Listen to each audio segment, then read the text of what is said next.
క్షుద్ర ప్రయోగం చేసేటోడికైతే ప్రాణం తీసేయడమే కావాలి కదా, అవును. ప్రాణం పోసేవాడు ప్రాణదాత.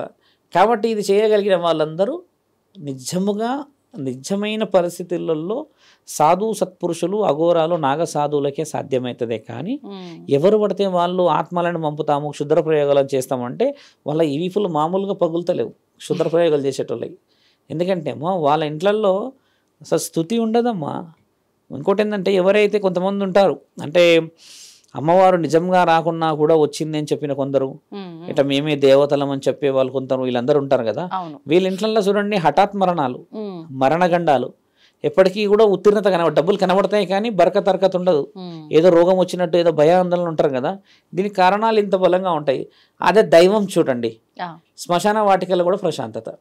నువ్వు భోజనం తిన్నా అలా ఉంటావు, తిన్నకున్నా అలాగే ఉంటావు. అంటే దైవాధీనంలోనే నీవు ఒక పట్టభద్రుడు అయితే మాత్రమే మీరన్న పరకాయ ప్రవేశం చేయగలరు.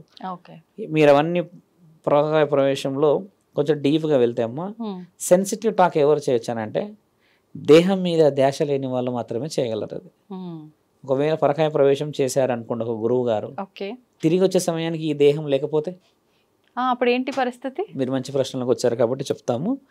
పరకాయ ప్రవేశం చేసి తిరిగి దేహం కోల్పోయిన వాడు అరుణాచలేశ్వరుడు. ఇప్పుడున్న అరుణాచలం పేరు ఉన్న గుడి ఆయన పేరే.